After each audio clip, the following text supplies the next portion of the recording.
Hello, welcome. In this short video, let us look at the Laplace transform of a periodic function. So we are going to look at Laplace transform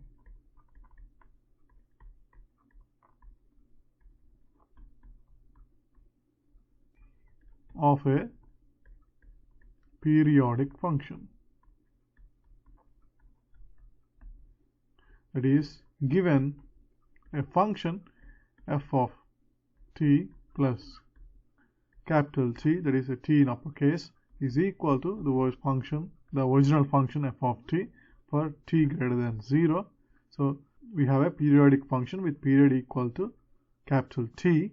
Then the Laplace transform of this periodic function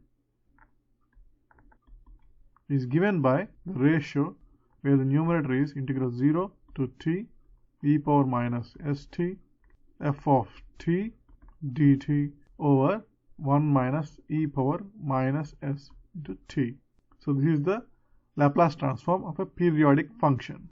Let us look at the proof. So starting with the definition of a Laplace transform, L of f of t, we have integral 0 to infinity e power minus st f of t dt. So this is the classical definition of a Laplace transform.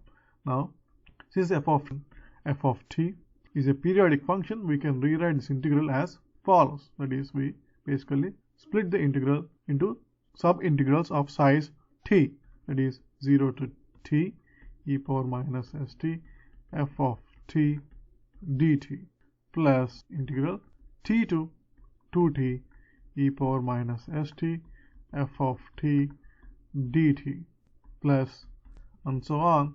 At the nth interval we have n times t into n plus 1 into t e power minus st f of t dt at infinitum. That is, we have infinite terms or infinite intervals.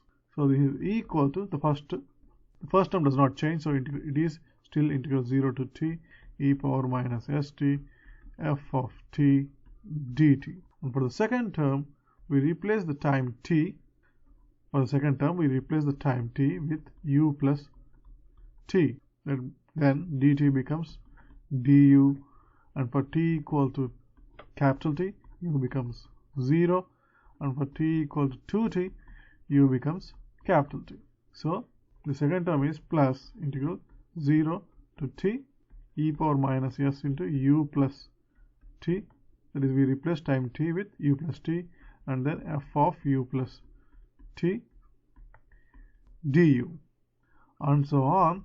The nth term will become integral 0 to t e power minus s plus nt multiplied by f of u plus nt du. So this is equal to integral 0 to t e power minus st f of t dt plus this term becomes e power minus t integral 0 to t e power minus su f of u du, and so on.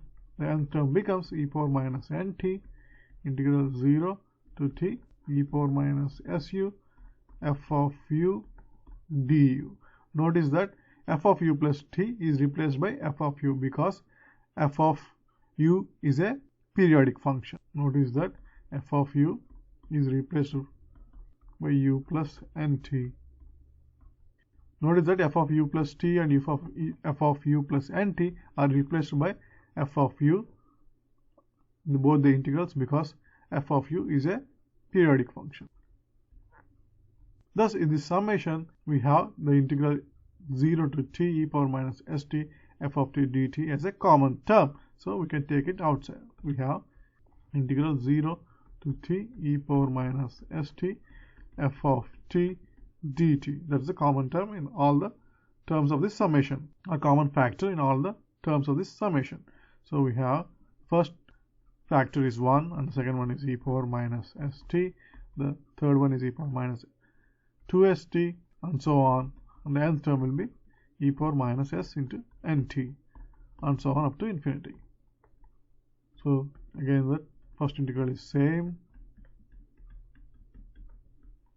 And this one is basically a summation from n equal to 0 to infinity e power minus st power n. So it's basically an infinite geometric series. Assuming that s is greater than 0, this term is definitely less than 1. So for s greater than 0, e power minus st is definitely less than 1.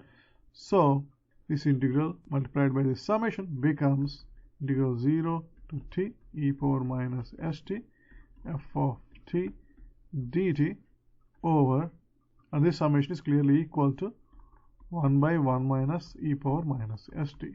So the denominator is 1 by 1 minus, the denominator is clearly 1 minus e power minus st.